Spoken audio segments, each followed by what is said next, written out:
जैसे जैसे लोकसभा के चुनाव अपने अंतिम दौर में पहुंच रहे हैं, वैसे वैसे देश की राजनीतिक सरगर्मी बढ़ती जा रही है। इसी बीच कांग्रेस नेता प्रियंका गांधी का अलग अंदाज देखने को मिला है। दरअसल मुरैना में प्रियंका गांधी अपने भाषण के दौरान अपने पिता को याद कर भावुक हो गई। साथ ही पीएम मोदी को निशाने पर लेते हुए उन्होंने कहा, वो मेरे पिता को देशद्रोही कहते हैं, वो विरासत की बात करते हैं। मेरे पिता को विरासत में धन दौलत नहीं बल्कि शहादत मिली थी। ये बात मोदी जी नहीं समझ पाएंगे। इसके साथ ही प्रियंका गांधी ने अपने भाषण के दौरान बीजेपी और पीएम मोदी पर जमकर हमला बोला।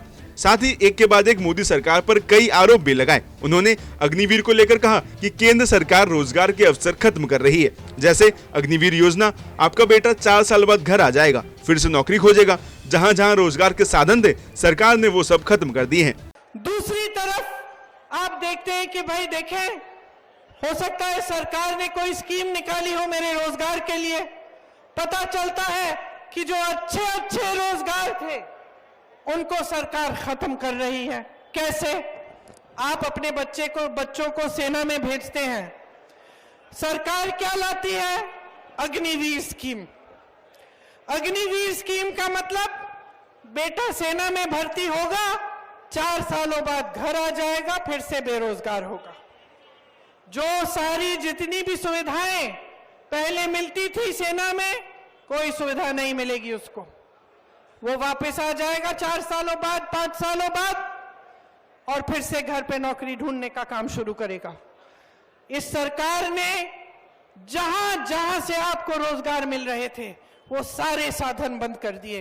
पीएम मोदी को लेकर उन्होंने कहा कि मोदी जी बोलते हैं कि मां से विरासत लेने के लिए मेरे पिता ने कोई कानून बदल दिया। वो इस बात को नहीं समझ पाएंगे कि मेरे पिता को विरासत में धन दौलत नहीं बल्कि शहादत की भावना मिली है। आप किसान हैं, आप समझ सकते हैं, क्योंकि इस मिट्टी को आपने अपने पसीने से सींचा है। सरहद पर आपके बेटे शहीद होते हैं तो मैं आपके दिल की भावना को समझ सकती हूँ, क्योंकि वही भावना मेरे दिल में भी है। जब मोदी जी मंच पे खड़े होकर मेरे पिता को देशद्रोही बोलते हैं, जब मोदी जी कहते हैं कि मेरे पिताजी ने कोई कानून बदल दिया अपनी मां से विरासत लेने के लिए, तो मेरे दिल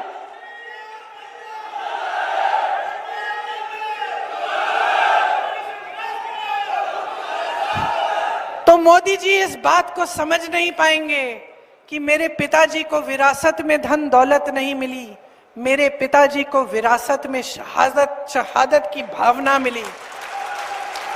आप समझ सकते हैं, आप समझ सकते हैं। इस देश के किसान हो, इस देश की मिट्टी आपने सींची है अपने पसीने से, अपने इतने बेटे भेजे हैं सरहद पे। जब आपके बेटे शहीद होते हैं इस देश के लिए, तो मैं जानती हूं कि आपके दिल में क्या भावना है, क्योंकि वही भावना मेरे दिल में है। वहीं प्रियंका गांधी ने पीएम मोदी के संपत्ति बंटवारे वाले बयान को लेकर कहा कि कोई कांग्रेस पार्टी आपका कुछ छीनने वाली नहीं है। इंदिरा गांधी जी ने गरीबों को जमीन के पट्टे दिए, नरेंद्र मोदी ने पट्टे देने की स्कीम ही बंद कर दी। उन्होंने जमीन छीनकर खरबपतियों को दे दी। कोई कांग्रेस पार्टी आपका कुछ छीनने वाली नहीं है। इंदिरा जी ने पट्टे दिलवाए गरीबों को, इन्होंने ये सिलसिला बंद किया पट्टे दिलवाने का। जमीन छीन के बड़े बड़े खरबपतियों को दी। अभी मैं छत्तीसगढ़ के कोरबा से आई हूं, वहां कोयले का खदान था, जमीन थी गरीबों की, जमीन भी ली, खदान भी लिया, दे दिया खरबपति मित्रों को। आज रोजगार नहीं मिल रहा है वहां पे लोगों को, और ये कहते हैं कि हम आके आपकी चोरी करेंगे। समझ लीजिए कि क्या हो रहा है देश में। इसके साथ ही प्रियंका गांधी ने पीएम मोदी पर हमला बोलते हुए कहा कि नरेंद्र मोदी ने विपक्ष को दबाने की तमाम कोशिशें कर ली हैं, लेकिन हम आवाज उठाते रहते हैं, हम डरने वाले नहीं हैं।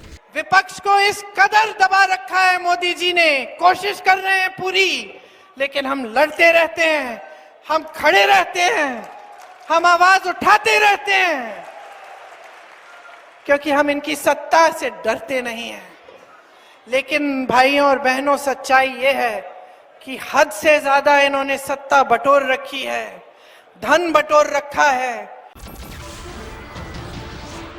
नमस्कार, मैं हूं मानक गुप्ता। अगर आपको हमारा ये वीडियो पसंद आया हो तो इसे लाइक और शेयर जरूर करें, और हाँ, हमें सब्सक्राइब और फॉलो करना ना भूलें, ताकि आप देश और दुनिया की कोई खबर मिस ना करें। तो जुड़े रहिए हमारे साथ और देखते रहिए News 24।